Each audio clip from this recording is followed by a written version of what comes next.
a landscape so artfully worked. Thank you!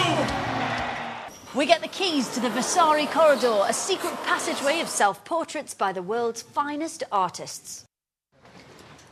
And we're on the rooftops of Jerusalem to witness a stunning attempt to make peace through music.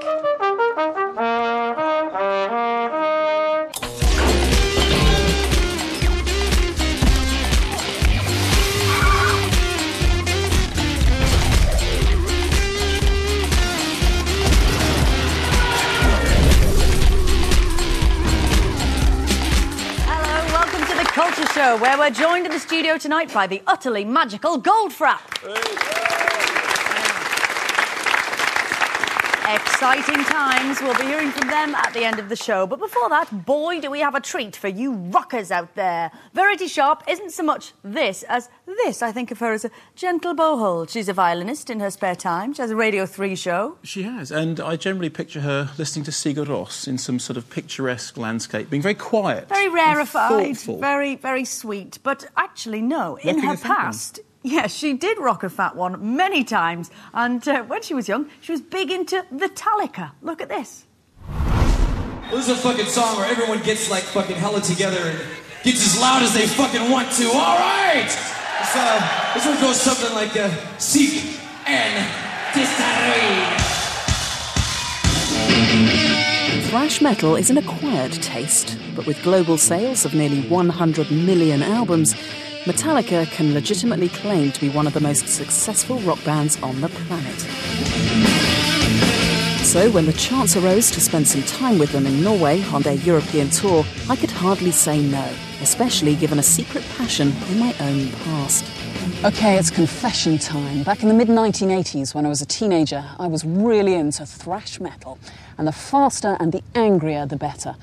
Leading the field at the time were Metallica, and amazingly, nearly 30 years later, they're still going strong. Now, I've grown up a lot in that time. The question is, have they? Excitement among Metallica fans is currently cranked up to 11, as a new album, the first in 5 years, is due in September, which is not to say that the band are exactly advertising the fact.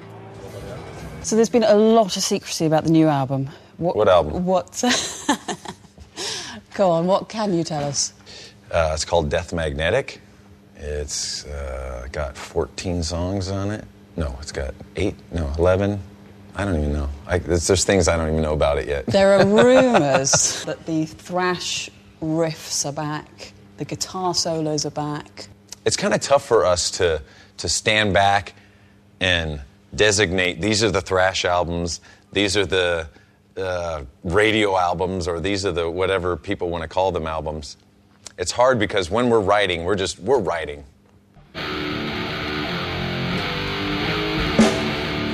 The recording of their previous album, Scent Anger, was perhaps the lowest ebb for Metallica, and it was all captured for the documentary film Some Kind of Monster. I don't want to pick a fight. This is so silly. You're just sitting there going, I'm in a really pissy mood, and I fucking told you straight up that I was. Right. And what are you trying to do? I'm not trying to do fucking shit. You're just sitting there being a complete dick. You're really helping matters. You're really good at that. I was straight up with you, and I told you I'm in a shit mood, and what have you been doing? Fucking picking at me all night. Come on, guys. We got better things to do. Right. Yeah, I do. I do.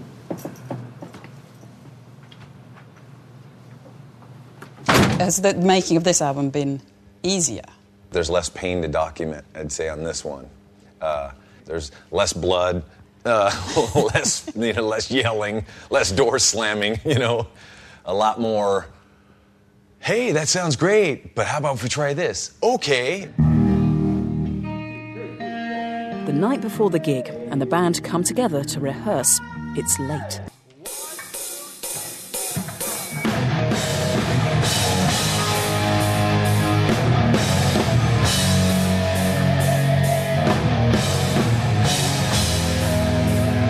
To hear the Metallica sound in such an intimate space, you get a real sense of how tight they are as a band. Yet, over the years, James and drummer Lars have famously shared what might be best described as a love-hate relationship. part of the reason this has always worked is because we're very different from each other and we're on two different wavelengths.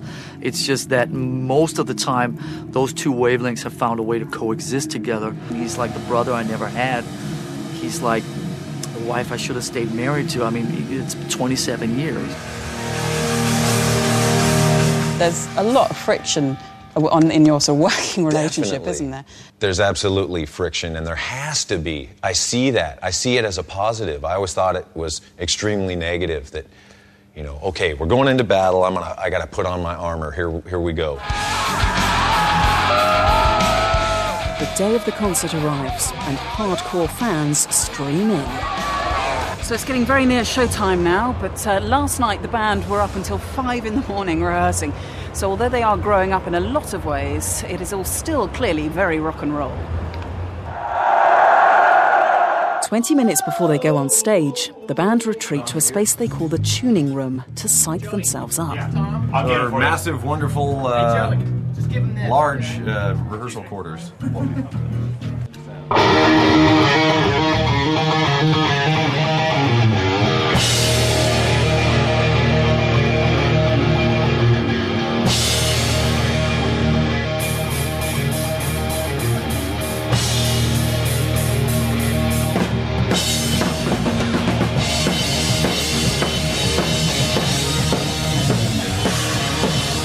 You are mid-40s now, aren't you? Is there ever a day when you think, actually, maybe I am a bit old for this? Yeah. I don't know. I sort of hover back and forth between, you know, the 14-year-old that I really am and a 45-year-old's body and you know, I don't know.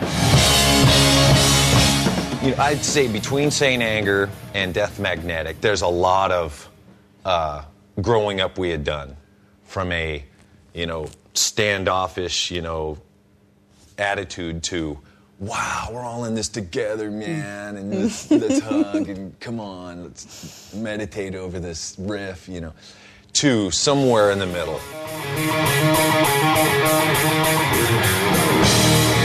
But you still want to write angry music?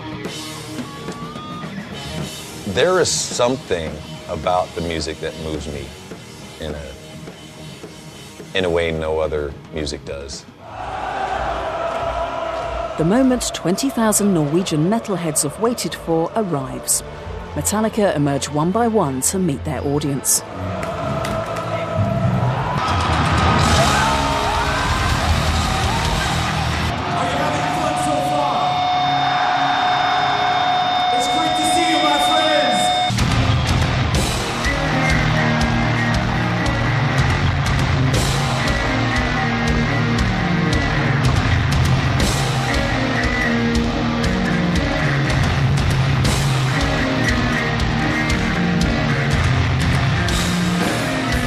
Bergen erupts, and all midlife respectability is forgotten as soon as Metallica start playing. Forgotten by them and by me. Who cares about growing up anyway? Sometimes you've just gotta rock.